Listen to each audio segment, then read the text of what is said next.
D'accord? Et quand notre expérience a été si purifiée, etc., qu'est-ce qui va se passer?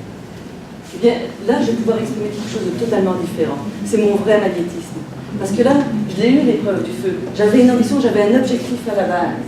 J'ai été nettoyée, transformée totalement, et cette fois, je vibre ce que je suis. Parce que c'est l'expérience que j'ai acquise qui commence à se manifester. Ce n'est plus l'expérience que je veux acquérir, je l'ai acquise, je peux la vibrer. Donc je peux maintenant commencer à dire tout ce qui se passe autour de moi, c'est une émanation de mon âme. Alors pareil, le soleil, il faut qu'il soit équilibré. Il ne faut pas dire, attendez, salut, je brille, si on tombe, je vais repartir en arrière. C'est pas de dire, je veux absolument briller, c'est d'apprendre le détachement et de dire, c'est là qu'on va faire le choix dans le fond entre la dévotion ou le besoin d'être admiré. D'accord? C'est là que vous allez voir l'équilibre de quelqu'un qui a un soleil équilibré. Quelqu'un qui dédie sa vie à quelque chose, à une cause. Quelqu'un qui veut vraiment donner pour donner. Pas pour recevoir quelque chose, c'est quelqu'un qui veut donner, qui se dévoue à quelque chose. C'est son soleil qui brille. Puis regardez bien, il y a des gens comme ça qui vous disent « Oh, il m'attire, mais je ne sais pas pourquoi il m'attire. » C'est son soleil qui brille. Alors si vous êtes quelqu'un de super brillant, ben vous avez une étoile sous le soleil, juste ici. Vous voyez avoir une étoile. Donc c'est ça. Je ne sais pas encore. C'est ça.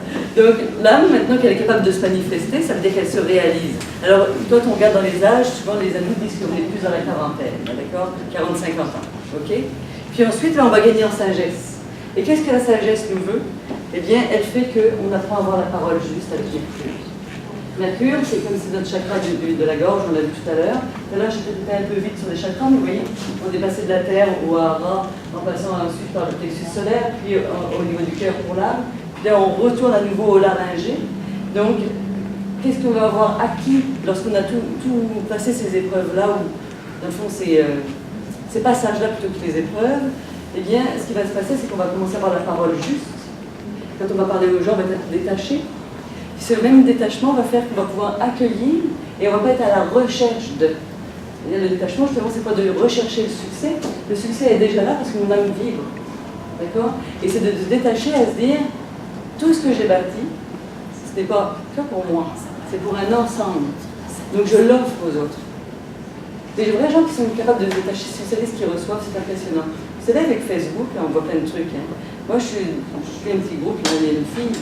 Elle partage toutes ses recettes de crème, toutes ses recettes de produits corporels, toutes ses recettes de produits pour le jardin. Tout est bio. Puis la fille, elle gagne sa vie avec ça, puis elle met toutes ses recettes ligne par ligne. Alors les gens, ils disent, mais tu vas tout perdre? Elle dit, non, je vais tout gagner. Et elle a raison, parce que dans son détachement, c'est ça le détachement. Eh bien, la nature a horreur du vide. Donc il y a d'autres connaissances qui viennent à elle. Donc elle va toujours plus loin. Mais ce qu'elle fait, c'est ça, c'est énormément de détachement qui réussit.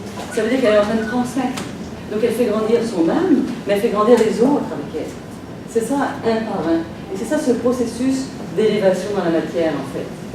Puis là, vous allez peut-être me dire, on oublie un, qui est Mars positif, ici, c'est qu'à un moment donné, ben, je vous le dis de suite, vous allez partir, vous quitterez le plan. Vous quitterez ce plan-là pour un autre plan. Alors on part, notre dernier souffle, notre premier souffle, rappelez-vous, était ici, et notre dernier souffle est ici. Et qu'est-ce qu'on cherche avec notre dernier souffle, tant qu'à faire, c'est que tout ce processus-là, si on a réussi ce détachement, si on a réussi à faire vibrer notre âme pour elle-même, et notre dernier souffle est un dernier souffle heureux, c'est un dernier souffle de paix, c'est un dernier souffle comment ça s'appelle, de contentement. Et c'est ce dernier souffle aussi qui plus tard conditionnera à nouveau votre premier souffle. Donc c'est intéressant d'essayer de le faire en conscience en réalité. D'accord? Il y a d'autres choses dont je ne vous ai pas parlé là, qui étaient Rahu et Ketu. Pour ceux qui me connaissent, j'adore parler d'eux, c'est mes amis. Rahu et Ketu, c'est un dragon en fait, mais il y a toute une histoire, etc. en Inde. Et Rahu et Ketu, en fait, c'est les nœuds lunaires qu'on dit nous dans notre langage plus occidental, dans le fond. Ketu va nous parler de nos 3 dernières vies. Vous savez, on parle des bracelets, là. Ce sont nos 3 dernières vies, nos vies précédentes, c'est notre karma. Et on a choisi une partie du karma pour parvenir avec tout, parce que je dis, maintenant il comme ça, quand même être en chair. Donc on arrive avec un bagage karmique, et puis ici, c'est qu'est-ce que j'en fais dans le moment présent. Donc dans le moment présent, c'est comment je suis capable d'accueillir les choses et comment je suis capable d'évoluer. Donc ces deux endroits-là, qui sont des mots un peu différents, nous parlerons de ça, de comment vous utilisez votre moment présent. Est-ce que vous êtes dans le moment présent et comment vous le manifestez? C'est ça. Et là, vous allez me dire, il manque deux chakras. Ils sont passés où, eux? On les a volés. On les a volés. Alors, l'objectif, en fait, c'est de s'harmoniser, l'objectif de notre vie. Et plus on s'harmonise, plus on dit qu'on monte, qu'on s'élève. N'oubliez pas quand même qu'on est sur Terre et qu'on est là quand même pour manifester sur la Terre. Lorsqu'on arrive à s'équilibrer correctement, eh bien, on va développer une étoile qui est ici sous Jupiter. Et les gens qui ont une étoile sous Jupiter, on dit qu'ils ont le troisième œil ouvert. Ça veut dire qu'ils ont cette capacité de percevoir au-delà des apparences, d'aller se connecter beaucoup plus à leur véritable identité. D'accord? Et si vous harmonisez le gros cadeau, vos mains correctement, qu'elles deviennent en équilibre total, qu'est-ce qui se passe? Vous ouvrez votre septième chakra.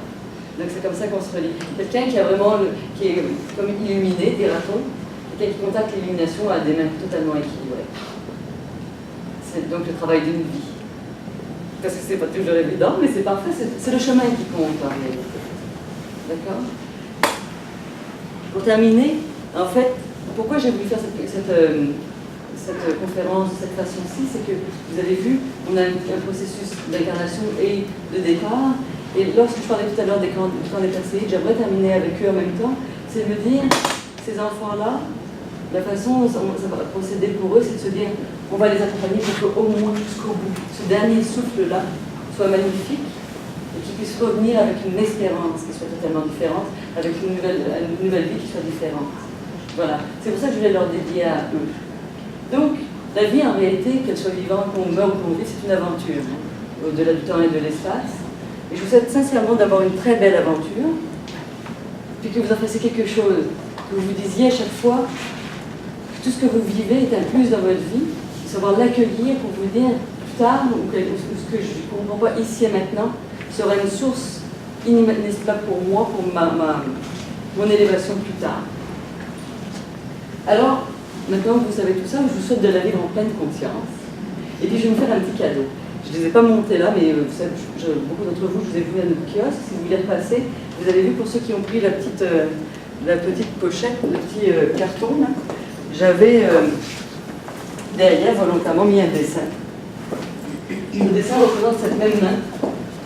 C'est mon cadeau. C'est mon petit cadeau personnel pour vous. C'est ce que je vous ai dit là, vous pouvez le retrouver. Donc en fait, ça veut dire que vous vous retrouvez avec la même chose.